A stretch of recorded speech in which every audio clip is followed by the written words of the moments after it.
Ay, grabe. Ang dami nagsasabi sa akin na ano daw, kesyo, chinichismis daw ako, ganito, ganyan, ganyan, ganyan. Diba? Na sa akin, na-hurt ako, ganito, ganyan. Hindi naman din nagpapakain eh. Hindi ako maniniwala sa mga Good evening, Clark Kent. Ngayon, mag-interview tayo para malaman ang buhay ni Andrew Pang. Hawak-hawak ang kamay mo hanggang dulo. Huwag kang bibitiw pag may dilubyong haharapin. Halika na, halika na. Sundan mo lamang ang aking habang papalayo sa ating naumpisahan. Lalakbayin natin sarili nating kalawakan. Halika na, halika na. Magandang gabi, Andrew Pang. Nice to meet you. Kumusta ka na ngayon, Andrew? As far as I know, I'm okay. Yes. At ngayong gabi ay i-interview ka namin dahil alam namin kung gaano ka kasikat at kakilala. O hindi naman. Di ba? Ngayon, bibigyan ka lang namin ng mga 10 questions. Para naman to sa pagiging kilala at sikat mo sa CCST. At alam namin na hindi lang sa CCST. Hindi ka na ba? Ready. Simulan na natin. Okay. Number 1 question is, can you describe the experience being a famous? Actually, I'm not famous enough to say, guys, na famous ako. Siguro, how I feel is masaya, oo, at some point. Yes, masaya maging kilala sa school. And, yeah. Oo, siguro yun, masaya. Okay. Ngayon, handa ka na ba sa pangalawang question mo? Yes, I'm more to be ready. Okay. How did it change your perspective being famous to your life? Siguro for me, na-change yung perspective ko na hindi lahat ng tao pabor sa'yo porket sikat ka. Kasi ang mindset nila ng ibang tao is porket sikat ka, kailangan nagpapabor, dapat sila nag-adjust sa'yo. Hindi, when it comes to reality, guys, hindi talaga siya. Like, hindi mag-a-adjust yung mundo para sa'yo. Yeah. Okay. The third question is, what were the most challenging or rewarding aspect of your career? Yung time na kasi before, naging content creator ako, sabi nga nila, influencer dyan, dyan. Ang naging reward ko sa sarili ko yung binidulag ko sa sarili ko ng mga, like, for vloggings, gano'n, huwag na ako camera, dinala ko sa sarili ko ng mga, hindi ko naman kailangan actually.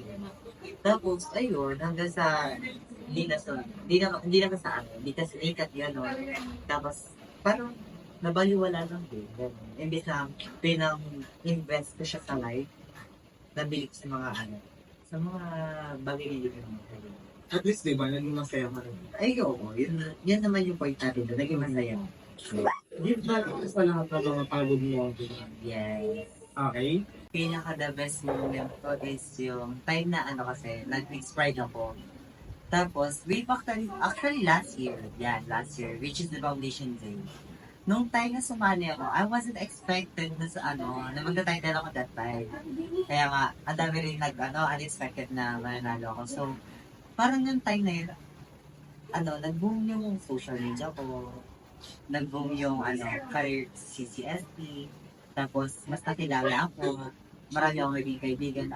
At some point, marami din bashers, which is nag-read sa akin para i-push yung career ko. Like, the more yung bashers, the more na may basher, the more na maraming lessons. Yeah.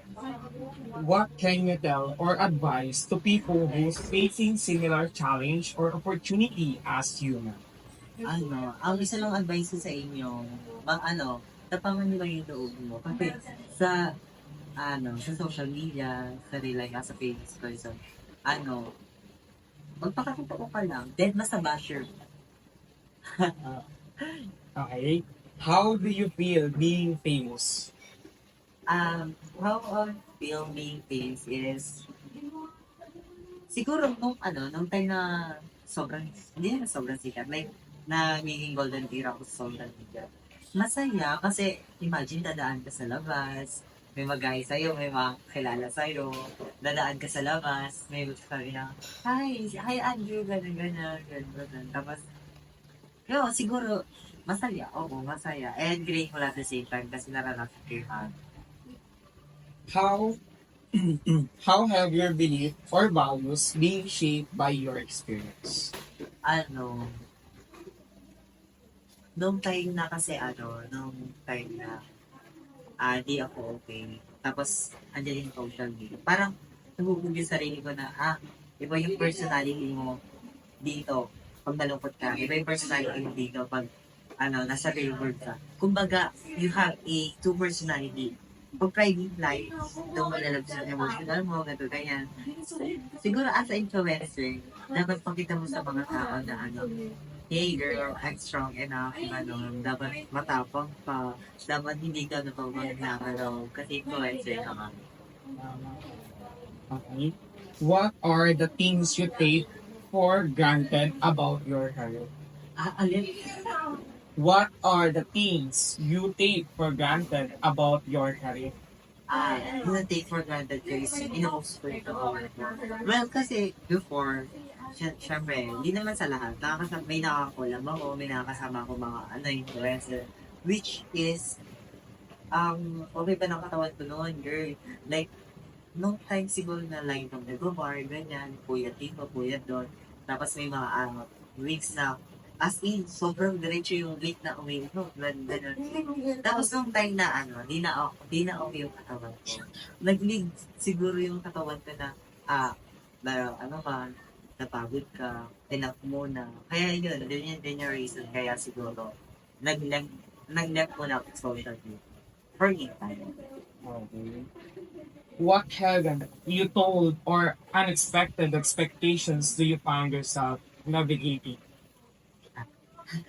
What haven't you told or unexpected expectation do you find yourself navigating?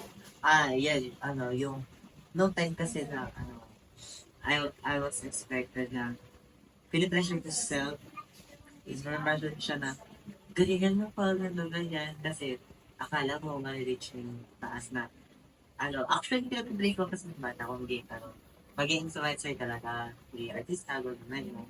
Tapos, like, noong time kasi na sumisikat ako, like, naging unsiguro ako, naging overwhelmed. Gano'n, nag-overwhelmed kasi sa social media na, akala mo, sikat ka na, ganyan. Tapos, dumating yung point na naging mayabang din ako. Tapos, nakalimutan ko magsimba, nakalimutan ko mag-God. Siguro, nung time na yun, sinabihan ako ni God na, ay, hindi ka pala hindi magpapahinga na may tamang panahon, para dyan, ganyan, sila may sarili mo, naabuso mo na, gano'n.